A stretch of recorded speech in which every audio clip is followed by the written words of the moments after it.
Hello प्यारे बच्चों, मैं हरकिशन फिजिक्स टीचर और हम एक फिजिक्स का क्वेश्चन जो नीट 2022 का क्वेश्चन है उसको सोल्व करेंगे। तो ज़्यादा टाइम खराब ना करते हुए हम क्वेश्चन की स्टेटमेंट पर आते हैं। आपसे जो क्वेश्चन पूछा गया है उसमें ये पूछा गया है, dimensions m⁻⁴ l⁻⁴ t⁻⁻2 a⁻⁻2 belong to the physical quantity. तो आपको ये बताना है कि ये चारों में से कौन सी फिजिकल क्वांटिटी है जिसके डायमेंशंस ये रहेंगे। तो सबसे पहले हम इसका ऑप्शन ए है उसके डायमेंशंस चेक करते हैं। Magnetic flux denoted by phi B. तो फ्लक्स का जो फॉर्मूला होता है, number of magnetic field lines passing through unit area kept perpendicular to direction of magnetic field lines. इसका फॉर्मूला होता है बी डॉट ए, जिसमें ये मैग्नेटिक फील्ड इंटेंसिटी है, ये आपका एरिया वेक्टर है। तो B A cos of theta ये आपका डायमेंशनलेस है। बी के डायमेंशंस की अगर हम बात करें तो जो लोरेंट्ज मैग्नेटिक फोर्स है वो होती है F = QVB, जहाँ पर Q चार्ज है, V वेलोसिटी है, B मैग्नेटिक फील्ड इंटेंसिटी है। तो B हो जाएगा हमारे पास F/QV।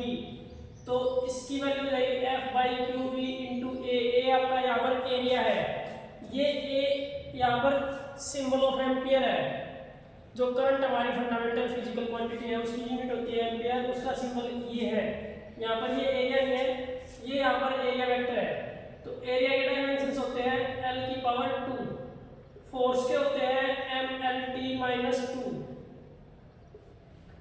चार्ज होता है करंट इनटू टाइम, तो ampere into time AT, velocity होते हैं lt-1।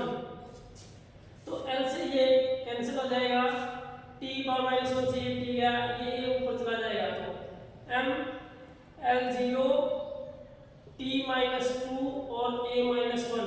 तो ये डायमेंशंस मैच नहीं हो रहे तो फ्लक्स नहीं हो सकता। तो हम सेकंड जो वेरिएबल है आपका सेल्फ इंडक्टेंस उसके ऊपर आते हैं। तो हमारे पास एनर्जी स्टोर्ड इन इंडक्टर का फॉर्मूला होता है ½ Li²। तो वहाँ इंडक्टेंस L हो जाएगी E × 2/I²।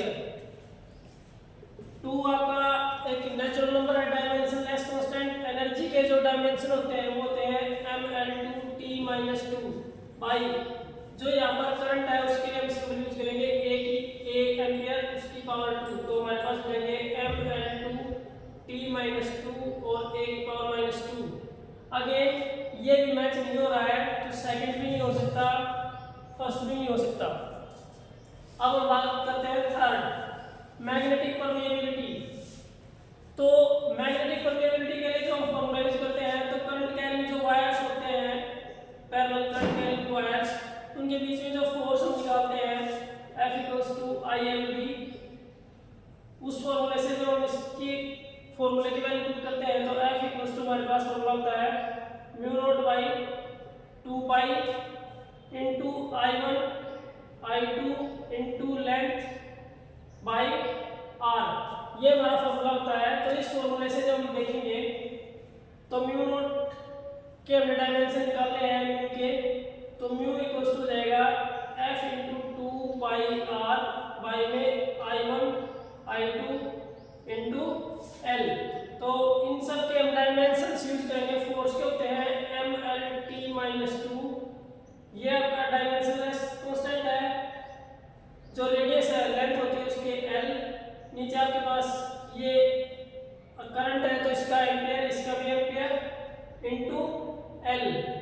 तो ये हमारे पास नीचे जो है इस L से ये कैंसिल हो जाएगा, तो ये हो जाएगा हमारे पास mLt-2 और A⁻²।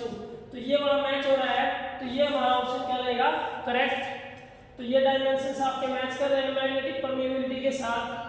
सबसे लास्ट है हमारे पास इलेक्ट्रिकल परमिटिविटी। तो इसके लिए हम कूलम्ब्स लॉ का यूज कर देते हैं। तो F = होता है kQ1Q2/r²। उस फॉर्मूले से जिसमें क्या होता है इलेक्ट्रिक कांस्टेंट। तो इसमें हम इसमें k की वैल्यू यूज करते हैं 1/4πε × Q1 Q2/r²। तो एप्सिलॉन के हम निकालेंगे तो ये इस तरह चला जाएगा 1/4 पाई f q1 q2 by r square. तो एप्सिलॉन की जब हम निकालेंगे तो ये 1/4 पाई तो डायमेंशन लेस है, फोर्स के होते हैं mlt-2 ऊपर आपके पास q1 q2 है तो at into at तो a square t square by में l स्क्वायर हो जाएगा।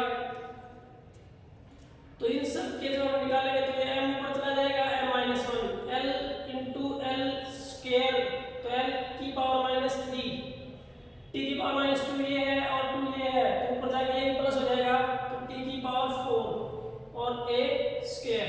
तो ये हमारे डायमेंशन रहेंगे एप्सिलॉन के, एप्सिलॉन नॉट के, इलेक्ट्रिकल परमिटिविटी के, ये भी मैच नहीं हो रहे हैं तो हमारा ऑप्शन सी करेक्ट रहेगा। Thank you, have a nice day.